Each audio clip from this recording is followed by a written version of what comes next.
sexta parte da aula, agora eu vou falar sobre os países de industrialização planificada. Na realidade, se for parar para pensar nesses países de industrialização planificada, eu vou pensar naqueles países que têm um caráter mais socialista, ou pelo menos que dizem ser mais socialistas. E entre eles, o que a gente destaca? A ex-União Soviética, e a gente até pode pensar na China, apesar da China, ela se diz socialista, mas quando a gente começa a olhar na prática, é muito mais do que capitalista. Vamos lá. Então, em relação à União Soviética, o que a gente pode falar nessa condição planificada? A gente fala sobre o controle do governo.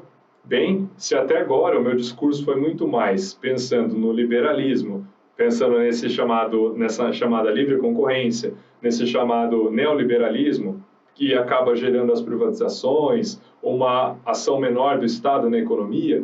Quando a gente pensa nessas industrializações planificadas, é o contrário. A gente vai pensar num controle muito rígido do Estado em relação ao processo produtivo. Aí você pode estar se perguntando, Saulo, mas isso vai ao encontro do keynesianismo? Não, é mais do que o keynesianismo. Porque o keynesianismo a gente vai pensar numa certa intervenção do Estado na economia. Agora aqui não, nessa condição planificada eu penso no controle do Estado em relação à economia e, se estou falando de economia, estou falando do setor industrial. Depois, que está dentro da economia. Indústria motriz era uma grande condição quando a gente começa a pensar dessa indústria motriz. Por quê? Lembrando, o que é uma indústria motriz? Quando eu comentei com vocês da classificação, essa indústria motriz, eu vou pensar naquela indústria que é pesada, considerada, aquela que pega a matéria-prima bruta e transforma numa siderúrgica, metalúrgica, numa química, numa petroquímica, exatamente. Então, tinha um investimento muito grande dessas indústrias motrizes quando a gente pensa na ex-União Soviética. Depois, quando nós pensamos na terceira revolução industrial, foi aqui que o regime soviético começou a apresentar uma queda mais expressiva. Por quê? O mundo, principalmente Estados Unidos, começaram a ter um investimento muito pesado nessa área tecnológica, fazendo com que diversos setores da sua economia se desenvolvessem, diferentemente da União Soviética. A União Soviética estava tão preocupada com a corrida armamentista, com a corrida espacial, que acabou negligenciando os outros setores da economia. Então, se os Estados Unidos começou a desenvolver esse seu parque industrial voltado para os cidadãos civis, quando a gente olha para a União Soviética, não, acabou ficando aqui atrasado, não teve esse mesmo salto tecnológico. Durante um tempo da Guerra Fria, tinha até um certo balanço, mas realmente com a terceira revolução industrial isso mudou completamente. Ficou bastante nítido o quanto a União Soviética estava numa queda, porque não conseguia acompanhar, pensando nessa área tecnológica principalmente, enquanto os Estados Unidos teve bastante sucesso, fazendo com que seus diversos setores econômicos conseguissem se desenvolver também. Depois, a gente fala sobre a perestroika, que é o quê? A chamada reforma econômica.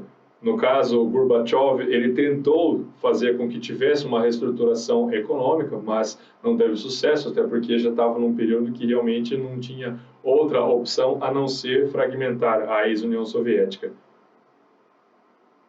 Depois, 1991, chegou o quê? O fim da União das Repúblicas Socialistas Soviéticas.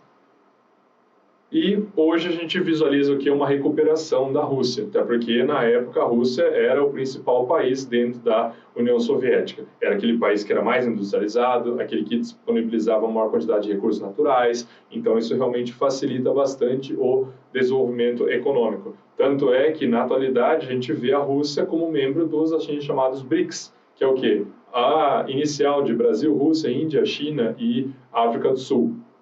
Tanto é que é um país que possui grande proporção territorial, uma quantidade enorme de recursos naturais, a mão de obra vem se qualificando, tem uma certa estabilidade governamental, certa. A gente pode pensar também em relação a esse fato de conseguir oferecer a condição energética para outros países da Europa, enfim, então vem se destacando nesse sentido. Depois, a gente fala da China, que também vem nesse sentido, mas como eu havia adiantado para vocês, se for parar para analisar de fato, é o quê? É difícil pensar numa economia planificada, eu vou pensar numa economia muito mais o quê? Capitalista de fato. Em 49, a Revolução Chinesa. O que foi essa Revolução Chinesa? A Revolução Chinesa foi quando Mao Tse-tung ele chegou ao poder implementando a chamada República Popular da China, porque anteriormente a isso a China era o que? Era uma monarquia. Claro que deixou de ser monarquia já no início do século XX, mas com essa ideia, né, de partido único foi só com o Mao Tse-tung, que tinha uma disputa de poder entre o Mao Tse-tung e o Chiang Kai-shek. O Chiang Kai-shek tinha outros ideais, os ideais muito mais capitalistas, ele acabou ficando o quê? Isolado na ilha de Formosa, também chamada de Taiwan. Depois, com a Revolução Chinesa, em 58, aconteceu o chamado Grande Salto à Frente.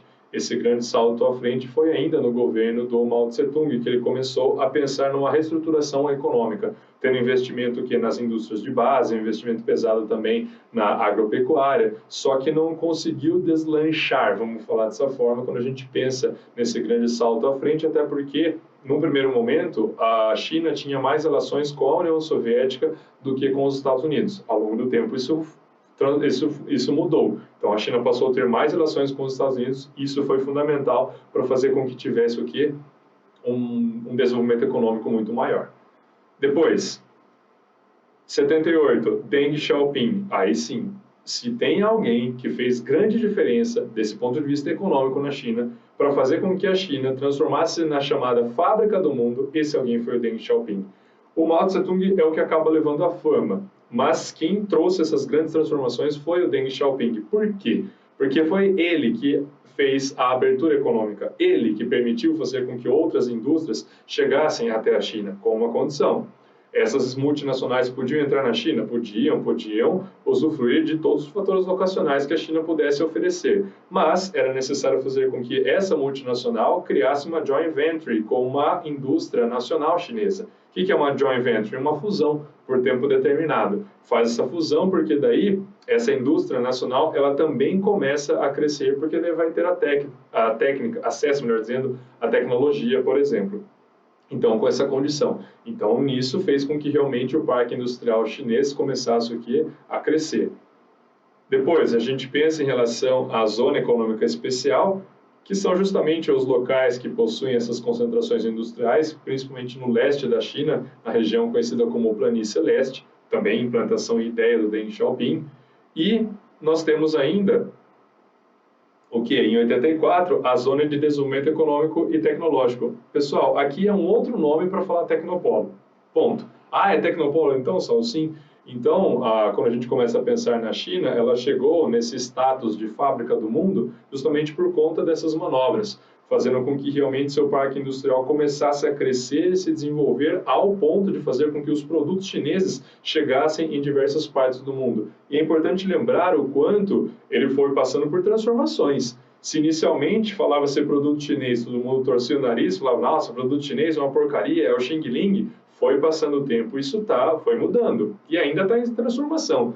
Tanto é que, quando a gente começa a pensar em relação aos carros chineses, alguns já começaram a melhorar o seu processo produtivo. Quanto à segurança, ainda não é tão adequado, mas em relação a outras partes, já começou a ter uma melhora. E isso é normal, pessoal. No começo, é ruim mesmo o produto. Vai ganhando notoriedade a partir do momento que vai evoluindo, vai tendo contato, vai tendo acesso à ciência, tecnologia, assim por diante. Se a gente for parar para pensar no Japão, inicialmente, quando o Japão fabricava carro, era aquela beleza que a gente conhece na atualidade? Imagina, o carro japonês também, inicialmente, era considerado ruim. Foi passando o tempo, ele foi melhorando. É justamente o que está acontecendo nesse momento com os carros chineses.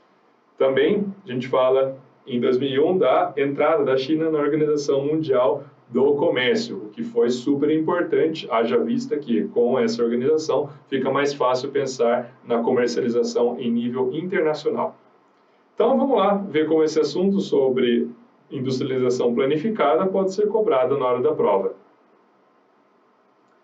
SpaceX 2016. A China tem se tornado uma das maiores potências mundiais. É considerada uma economia emergente, tanto pelo peso de sua economia quanto pela forte influência que exerce no cenário regional e global. A expansão da indústria tem sido um dos principais fatores do crescimento da economia desse país. Sobre a economia chinesa, podemos afirmar que 1. A indústria pesada ainda permanece sob controle estatal chinês e concentra-se predominantemente nas províncias da Manchúria. É verdade. Até porque a Manchúria possui a maior concentração de carvão mineral do mundo. No nordeste do país, a qual dispõe de vastas reservas de carvão mineral e de minério de ferro. Correto, assertiva, número 1. 2. A indústria de alta tecnologia expandiu-se rapidamente no país, o que o tornou um dos maiores exportadores do mundo de produtos ligados à tecnologia da informação. É verdade. Fala-se em 5G, pensa na China. Entretanto, a China não controla a maior parte das tecnologias mais valiosas dos produtos que fabrica, pois tais componentes são fabricados no exterior. É verdade? Sim, isso é verdade. Por mais que existam as joint ventures que eu comentei com vocês, certos segredos industriais, pessoal, eles não são revelados de jeito nenhum, que é o que acontece, né, com as grandes marcas. 3. O dinamismo econômico da região litorânea da China vem se difundindo em direção ao cinturão agrícola do interior. Vai em direção ao setor agrícola? Tal fato tem propiciado um maior equilíbrio do PIB per capita entre a China marítima e a China interior? Não. Quando a gente começa a pensar nesse equilíbrio, é difícil analisar, até porque, em termos de desigualdade social, a China supera o Brasil, por exemplo. Então, não. 4. Atualmente, com o envelhecimento da população e com o desenvolvimento tecnológico do setor industrial, a mão de obra tem encarecido e levado indústrias a transferir para o interior do país em busca de mão de obra mais barata. É verdade, até porque essa condição de qualificação de mão de obra, isso é uma questão de tempo. Hoje existem diversos chineses que acabam estudando no exterior, qualificando muito bem sua mão de obra, com destaque para as universidades localizadas nos Estados Unidos. Então, correto, número 4. 5. A China não foi autorizada a participar da Organização Mundial do Comércio. Pelo contrário, conforme eu acabei de mostrar para vocês, isso aconteceu em 2001. Então, número 1, número 2 e número 4, 1, 2 e 4, alternativa B. Conferindo, conforme eu comentei com vocês, alternativa correta, alternativa B. Então, pessoal, cheguei ao final dessa nossa parte da aula, vamos continuar.